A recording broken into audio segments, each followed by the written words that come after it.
The California sun was setting, painting the sky in streaks of orange and deep blue as James Jim Calloway drove his old '98 Ford F-150 down the quiet road just outside of town. The truck wasn't anything fancy, rust creeping along the edges, a small crack in the windshield, and an American flag sticker peeling off the back window. But it ran well enough, and that's all Jim needed. Retirement had been quiet, too quiet. After 20 years of service in the Army, he'd gone from commanding men in combat zones to fishing alone on slow afternoons. A transition like that wasn't easy, but Jim was never one to complain. He was lost in thought, thinking about whether he'd fry up some fish for dinner when the blue and red lights exploded in his rearview mirror. A police siren wailed. Jim's brow furrowed as he looked at his speedometer. He wasn't speeding. He checked the road signs. No stops missed, no illegal turns. So, what the hell was this about? With a slow, practiced motion, he signaled and pulled onto the shoulder, watching the police cruiser roll up behind him. The driver's side door of the cruiser swung open, and out stepped Officer Travis Mendez, late 20s, buzz cut. New uniform, barely broken in, walked like he owned the world. Jim had seen his kind before, young, cocky, full of that false confidence that came with a badge and a gun, but without the experience to back it up. Mendez took his time walking up, tapping his baton against his palm. When he reached Jim's window, he didn't say anything right away, just stared. Jim held his gaze, silent as stone. Then Mendez smirked. "License and registration." Jim nodded, keeping his movements slow and deliberate. "Mind telling me what this is about, officer?" Mendez leaned down, resting one arm against the truck door. "Your tags are expired. That's illegal, in case you forgot." Jim frowned. "That's impossible. I renewed them last month." Mendez clicked his tongue, shaking his head. "Nope, not seeing that here. I suggest you step out of the vehicle." Jim sighed quietly, but complied. He wasn't one to escalate things unnecessarily, but something about this felt off. As soon as Jim stepped out, Mendez moved closer, invading his space. "Hands on the truck, now!"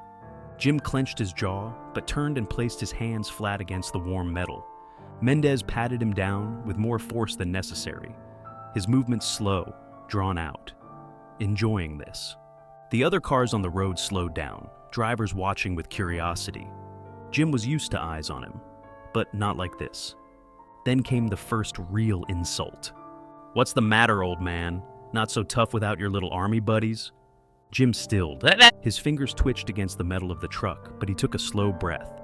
Mendez chuckled, misinterpreting the silence. "Yeah, thought so. Probably one of those guys who joined because you had nothing else going for you, huh? Needed some discipline, some structure?" Jim felt his blood pressure rise, but his face remained impassive. Mendez smirked again. "Bet you liked being told what to do. Real easy life, huh? Yes, sir. No, sir. Never had to think for yourself. Now look at you, a washed-up old man who probably can't even run a mile anymore." Jim stared ahead, unblinking. The only thing stopping him from reminding Mendez exactly what a trained soldier could do was the years of discipline drilled into him. The Army had taught him how to handle pressure. But this wasn't pressure. This was a kid who had never been punched in the mouth for running it, and Jim was just about out of patience. Then Mendez made a mistake.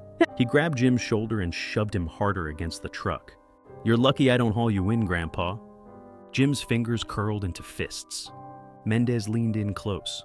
"What? You mad? You gonna cry?" And just as Jim was about to speak, a deep rumble filled the air. The sound was unmistakable. Diesel engines, multiple, moving in formation. Mendez froze, his grip on Jim's shoulder loosening. Jim, without turning his head, knew exactly what was coming. A convoy of military trucks rounded the corner, moving down the road toward them. Not just any trucks, Army transport vehicles. And they weren't stopping. Mendez frowned, stepping back as the first truck rolled to a halt behind the police cruiser. The door swung open. Out stepped Colonel Ethan Hayes, a tall, broad-shouldered man with graying hair, a presence that commanded attention, and the kind of stare that made lesser men shrink. Mendez took an involuntary step back. And then, more doors opened. Soldiers climbed out, some in fatigues, some in MP, military police uniforms, all watching, not moving, not saying a word, just watching. Mendez's cocky demeanor evaporated. Jim finally turned his head slightly, looking at the younger officer. "You were saying?" Mendez swallowed hard. Colonel Hayes approached, hands clasped behind his back. His gaze flickered between Jim and Mendez, then settled on Jim's wrists. "Tell me, officer, why is one of my best men being treated like a common criminal?" Mendez stammered. He expired tags." One of the MPs stepped forward, pulling out a small scanner. Less than 30 seconds later, he turned to the colonel. "Sir, his registration is valid, no violations." Hayes smiled, but it wasn't a friendly one. "Well, Officer Mendez, looks like you made a mistake." Mendez's face turned beet red. Jim rolled his shoulders, feeling the tension in his muscles loosen. And for the first time in a long time, he allowed himself a smirk.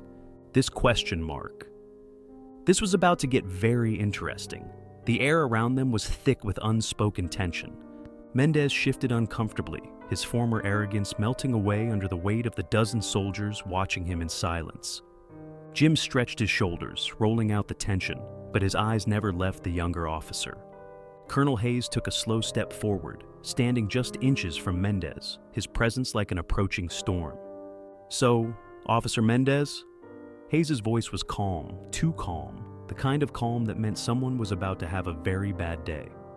"You want to explain why I just pulled up to see my old master sergeant shoved against a truck like some lowlife?" Mendez's mouth opened, then closed. No quick comeback, no smug smirk. The young cop was out of his depth, and he knew it. Hayes tilted his head slightly, waiting. He was being difficult, sir, and..." "Difficult?"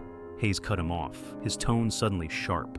The single word cracked through the air like a gunshot. Mendez flinched. "Let me get this straight." Hayes took another step forward.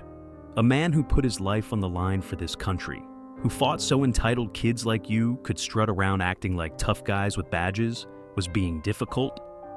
Jim crossed his arms, watching with mild amusement. This was getting good. One of the MPs stepped forward, holding a tablet in his hands. "Colonel, I ran his name. Master Sergeant James Calloway, served 20 years in the U.S. Army, 3 tours in Iraq, 1 in Afghanistan, Silver Star recipient, Bronze Star, 2 Purple Hearts." He turned the screen so Mendez could see. "And, oh, would you look at that? He was awarded a Distinguished Service Cross for Valor. That's 1 step below the Medal of Honor." Mendez looked like he wanted to disappear into the pavement. Hayes turned his gaze back to him, his expression unreadable.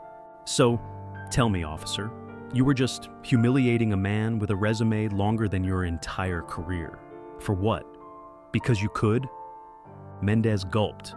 "Sir, Shut up!" Hayes' voice was like steel cutting through the air.